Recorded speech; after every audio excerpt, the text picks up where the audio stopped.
नमस्कार दोस्तों, मेरा नाम सुंदर चौहान है और मैं आप सभी के सामने YouTube चैनल पर पहली बार आ रहा हूं। और जैसा कि मेरे काफ़ी किसान भाइयों ने मेरे से आग्रह किया था, रिक्वेस्ट की थी कि चौहान जी आप अपनी वीडियो YouTube पे डालिए, जो भी इन्फॉर्मेशन है आप हमारे साथ शेयर कीजिए, जिससे कि हमारा काम अच्छे तरीके से चल सके। तो उस आग्रह को मानते हुए मैं पहली बार इस चीज़ की शुरुआत कर रहा हूँ, जिसमें मेरे को आपके साथ की ज़रूरत पड़ेगी।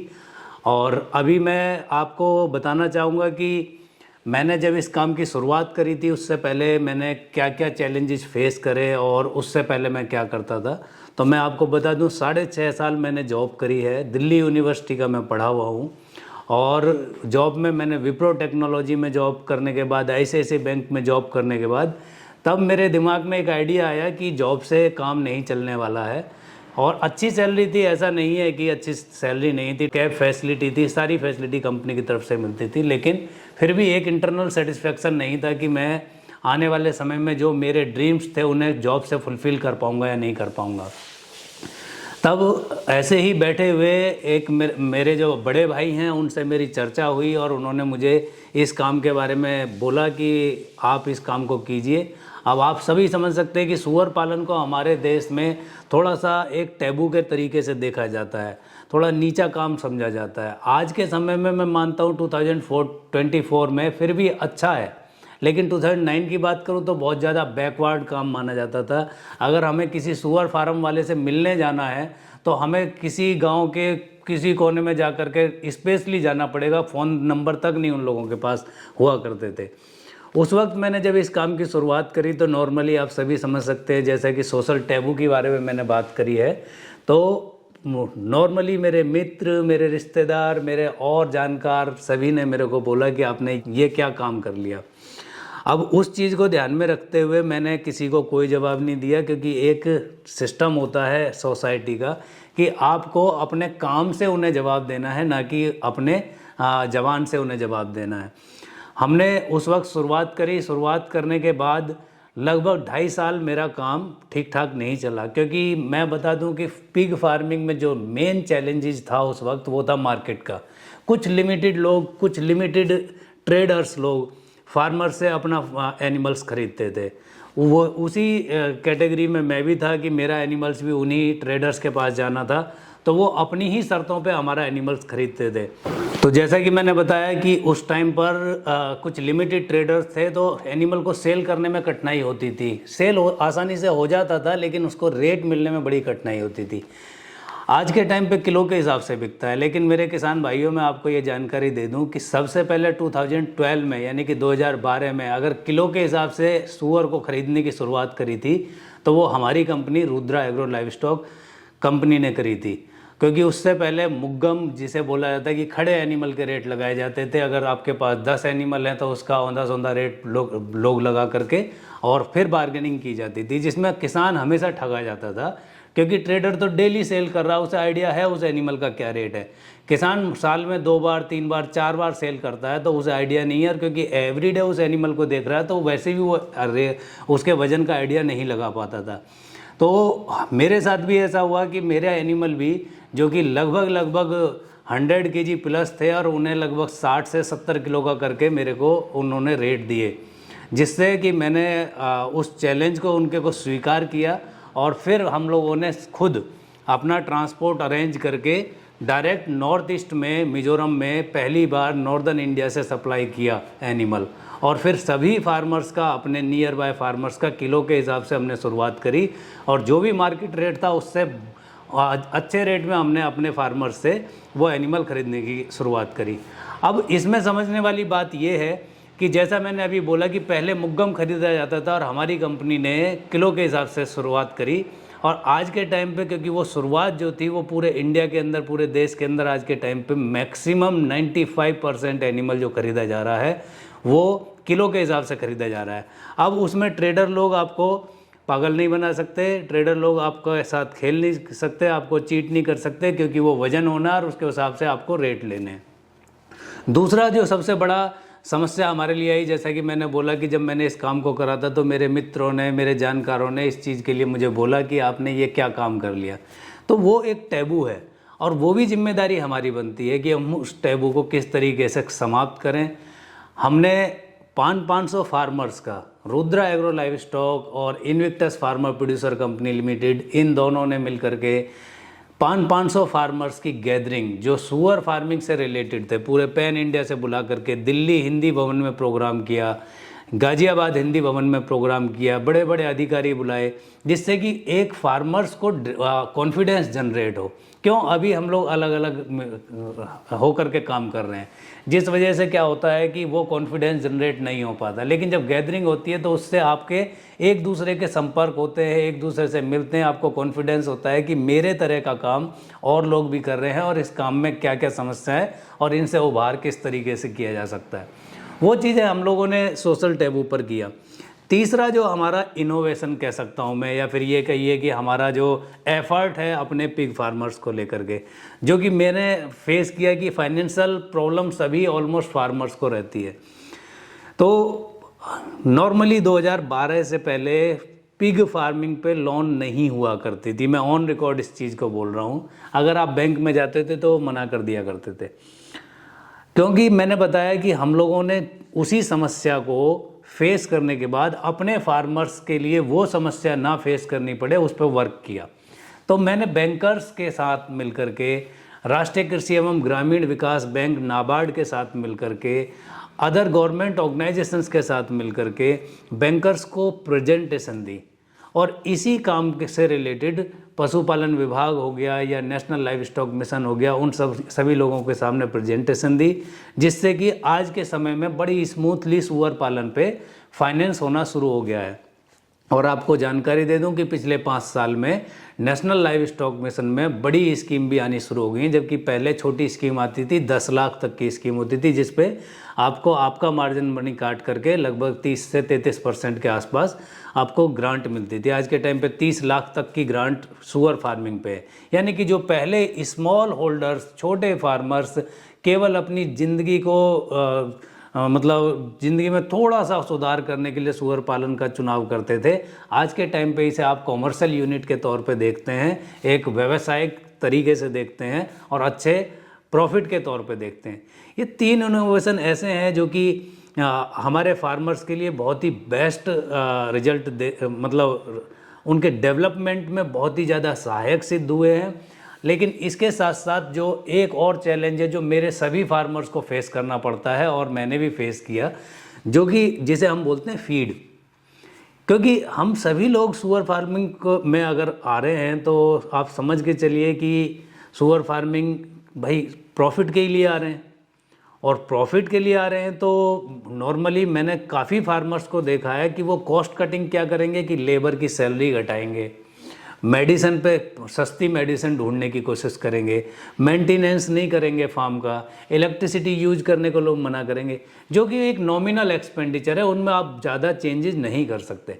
देखिए दोस्तों, किसी भी एनिमल हस्बेंड्री में, चाहे वो कोई भी एनिमल हस्बेंड्री हो, सबसे ज़्यादा जो कॉस्टिंग आती है वो आती है फीड की। अगर हम फीड की बात करते हैं तो लगभग 70% जो फीड की कॉस्ट है वो आपके फार्म की सारी अर्थव्यवस्था को इधर मतलब प्रॉफिट में भी ले जा सकती है और लॉस में भी ले जा सकती है। तो हम लोग नॉर्मली सुनते हैं, सभी ट्रेनिंग, जितने भी लोग ट्रेनिंग दे रहे हैं या जितने भी आपके सलाहकार हैं, कि आप खुद की फीड बनाइए तो आपकी फीड सस्ती हो जाएगी। मेरे दोस्तों, मैं क्योंकि आपके साथ पहली बार इंटरेक्ट कर रहा हूँ और मैं बिल्कुल आधिकारिक तौर पे बोल रहा हूँ इस चीज़ को कि सुअर फार्मिंग में यदि आप खुद का फीड भी बनाएंगे तो वो उतना रिजल्ट नहीं देगा। क्यों? वो कच्चा फीड रहता है। अगर आप उसे बॉईल करके देते हैं तभी वो उस एनिमल की ग्रोथ में सहायक होगा। आप क्या करेंगे, उसको ग्राइंड कर देंगे, सेकंड ग्रेड, थर्ड ग्रेड अनाज लेकर के आ जाएंगे, फिर उसके अंदर मिनरल मिक्सर मिला करके उसे दे देंगे, तो उससे उतनी ग्रोथ नहीं होगी। आपके एनिमल्स में कॉस्टिंग और ज़्यादा आएगी और डिजीज़ के चांसेस ज़्यादा हो जाएंगे। तो मैं ये आपको समझाना चाहता हूँ कि यदि आप सेल्फ मेड फीड भी बनाते हैं, जो कि मैं डिटेल में, जब फीड वाला मेरा वीडियो होगा उसमें मैं आपको डिटेल में इसके बारे में बताऊँगा, लेकिन शॉर्ट में मैं बता दूँ कि उसके लिए भी आपको बॉयल करना है या फिर उसे भिगो करके अपने एनिमल्स को खिलाना है। और अगर ये नहीं कर सकते हैं तो it would be much better कि आप फिर कंपनी का फीड लें, उससे भी आज के टाइम पे अच्छा प्रॉफिट आ रहा है, क्योंकि एनिमल का rate as per comparison previous काफ़ी सालों से ऑलमोस्ट 30 to 35% इंक्रीज हो गया है। तो अभी ड्राई फीड पे आप बिना सोचे समझे अपना फार्म चला सकते हैं।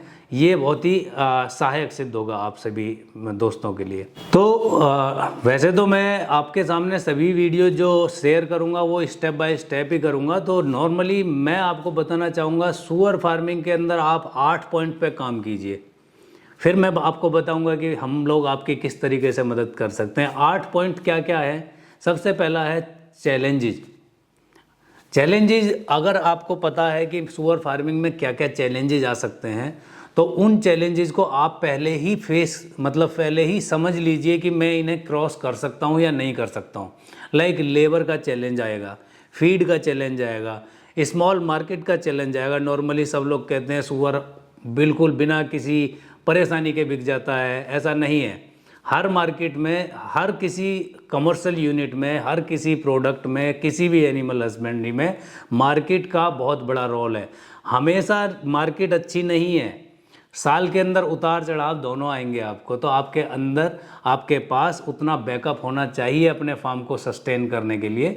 तो मार्केट भी इसके अंदर चैलेंज है, वेटनरी सर्विसेज भी चैलेंज है, लेबर भी चैलेंज है, और साथ के साथ आपका जो सोशल टैबू मैंने आपको बताया वो भी चैलेंज है। इनको आपको थोड़ा सा समझना है। तो पहला पॉइंट हो गया चैलेंज। दूसरा हो गया, जब चैलेंजेस से आप पार हो जाते हैं कि हाँ मैं इन्हें पार कर सकता हूँ, मेरे लिए ज़्यादा बड़ी चुनौतियाँ नहीं हैं, देन आप फिर प्लान कीजिए कि मैं बिल्डिंग कैसे बनाऊँगा। नॉर्मली ट्रेडिशनल बिल्डिंग में क्या होता है, आपको पता ही है कि वो हाइट उसकी कम होगी, बिल्कुल पुराने ढर्रे से बना हुआ है। इस तरीके से सुअर फार्मिंग कृपया ना करें। थोड़ी इन्वेस्टमेंट ज़्यादा आएगी, लेकिन आपका एनिमल सस्टेनेबल एक्टिविटी में रहना चाहिए, सुरक्षित रहना चाहिए आपकी बिल्डिंग के अंदर, क्योंकि वन टाइम इन्वेस्टमेंट है, उसके अंदर बार बार आप मॉडिफिकेशन नहीं कर सकते। बिल्डिंग आपको अच्छी बनानी है। तीसरा पॉइंट है आइडेंटिफिकेशन ऑफ द ब्रीड। अगर अच्छी बिल्डिंग बन गई है, उसके बाद आपको अच्छी क्वालिटी का एनिमल लेके आ रहा है, क्योंकि कोई भी, जैसा कि मैंने आपको बताया कि अगर बीज अच्छा होगा तो ही आपकी फसल अच्छी होगी। अगर आपने ब्रीड अच्छी नहीं खरीदी तो उस कंडीशन में आपका आने वाली नस्ल भी इसकी सुअर की अच्छी नहीं होगी, अच्छी प्रोडक्शन नहीं होगी, खर्चा सेम टू सेम रहेगा। तो जब आपकी ब्रीड अच्छी है और सेम कॉस्टिंग पे प्रॉफिट ज़्यादा आ रहा है, प्रोडक्शन ज़्यादा आ रहा है, तो आप समझ सकते हैं कि उसमें आपको प्रॉफिट आएगा। चौथा पॉइंट है वेटनरी सर्विसेज का। वेटनरी सर्विसेज में आप कॉमन जो डिजीज़ हैं इसकी, लाइक फीवर हो गया, कफ हो गया, स्किन डिजीज़ हो गई, निमोनिया हो गया, लूज मोशन हो गया, डायरिया हो गया, इस टाइप के कुछ कॉमन डिजीज़ हैं। इनके लिए पहले से आपको खुद को प्रिपेयर रहना है, वेटनरी डॉक्टर पे निर्भर नहीं रहना। लेकिन जब कुछ डिजीज़ ऐसी होती हैं जो आपको अंडरस्टूड नहीं हो रही हैं, तो उसमें आपको डॉक्टरी भी नहीं करनी है। उसके लिए हमेशा वेटनरी किसी डॉक्टर की या किसी अच्छे नॉलेजेबल सलाहकार की आपको सलाह लेकर के ही उस एनिमल पे वो मेडिसिन अप्लाई करनी है, वरना आप क्या करेंगे, उस एनिमल के लिए खतरे का कारण बनेंगे और नुकसान at the end of the day आपका ही होना है। तो वेटनरी सर्विसेज के बारे में आपको पता होना चाहिए। फर्स्ट एड हमेशा आपके फार्म में रहना चाहिए। और फिफ्थ पॉइंट है आपका फीड मैनेजमेंट। जैसा अभी मैंने आपको बताया कि पहले 4 पॉइंट जब हम लोग तैयार कर लेते हैं तो उसके बाद आपके एनिमल के लिए फीड की ज़रूरत पड़ती है। तो फीड आपके पास अच्छी होनी चाहिए। वो ध्यान रखना चाहिए कि स्मॉल पिगलेट्स के लिए हमें स्टार्टर लेना है, उसकी डाइजेशन प्रक्रिया अलग होती है, उससे बड़े एनिमल की अलग होती है, फैटनर की अलग होती है, और ब्रीडर स्टॉक की अलग होती है। तो एक ही टाइप की फीड सभी एनिमल पे अप्लाई नहीं करनी है। इसे फीड मैनेजमेंट पॉइंट पे मैं बोलता हूँ, और इसकी डिटेल इन्फॉर्मेशन हम लोग आगे आपको शेयर करेंगे। 6th पॉइंट होता है इसके अंदर कि फाइनेंशियल सपोर्ट। जब ये सभी हम लोगों ने अप्लाई कर लिए, तो अब आपको आइडिया होगा कि मेरे फार्म के अंदर कितना टोटल ओवरऑल खर्चा आने वाला है।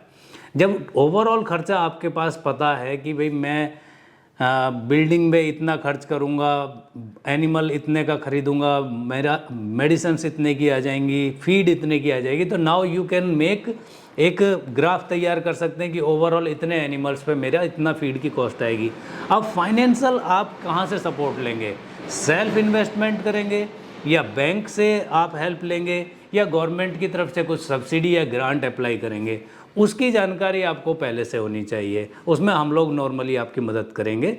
आने वाले वीडियोज़ में हम वो भी इंफॉर्मेशन आपको शेयर करेंगे। अगला पॉइंट है हमारा बिजनेस स्कोप। अब सुअर फार्मिंग में नॉर्मली लोग जो आते हैं वो ये सोच के आते हैं कि हमें फार्म खोलना है, एनिमल बड़ा करना है और उसके बाद हम एनिमल बड़ा करके सेल कर देंगे, यही हमारा प्रॉफिट का जरिया है। लेकिन ऐसा नहीं है दोस्तों। बिजनेस स्कोप का मतलब ये होता है कि आप इसके अंदर ट्रेडिंग भी कर सकते हैं, इसकी पोर्क प्रोसेसिंग भी कर सकते हैं, आप एनिमल रेडी भी कर सकते हैं, एज ए कंसल्टेंट भी काम कर सकते हैं, अपने अदर फार्मर्स को ट्रेनिंग भी दे सकते हैं। तो there are lots of scope in this sector, क्योंकि इसे अनऑर्गेनाइज बोलते हैं। अनऑर्गेनाइज का अभी इतना नहीं है, अब ये ऑर्गेनाइज सेक्टर में काउंट होने लगा है। बड़ी बड़ी यूनिट 5-5 करोड़ रुपए लोग इन्वेस्टमेंट करते हैं इस यूनिट पे। तो इसलिए मैं आपको बताना चाहूँगा कि इसके स्कोप पर भी फोकस करना है। अगर हम कोई एजुकेशन BBA कर रहे हैं, BTech कर रहे हैं, तो हमारे दिमाग में एक आइडिया होता है कि हम ये कोर्स कर रहे हैं तो इसका स्कोप कितना है। तो मेरे दोस्तों, आपको इस चीज़ के लिए भी, जब एनिमल हस्बेंड्री में आप पिगरी को चयन करते हैं, तो इसके स्कोप पर भी आप वर्क कीजिएगा। और सबसे लास्ट जो मैं 8वां पॉइंट आपसे शेयर कर रहा हूँ कि बिल्कुल भी आप किसी पर भी इस सेक्टर के अंदर ऐसा विचार ना करें कि इंफॉर्मेशन कलेक्ट करिए और किसी को भी आपने इसका सलाहकार नियुक्त कर लिया। अपने माइंड को ज़रूर ओपन करना है। तो यानी कि जो आपका कंसल्टेंट है, आपका सलाहकार है, उसका प्रीवियस बैकग्राउंड, उसका सक्सेस रेशियो, वो चयन करना बहुत ज़्यादा ज़रूरी है। क्यों? क्योंकि यदि आप अपनी इस काम की डोर किसी ऐसे व्यक्ति को दे देंगे जो कि खुद फेलियर है, तो उस कंडीशन में कहीं ना कहीं आप अपनी इन्वेस्टमेंट को घाटे में डालने वाले हैं। तो इसलिए अपना माइंड भी यूज करें और अपनी इन्वेस्टमेंट को सुरक्षित करने के लिए आपको अच्छा सलाहकार की नियुक्ति अपने फार्म में ज़रूर रखनी है, पहले 6 महीने के लिए। फिर उसके बाद आप खुद सीख जाएंगे और खुद आप अपने तरीके से डिसीजन लेने शुरू कर दीजिए। Thank you.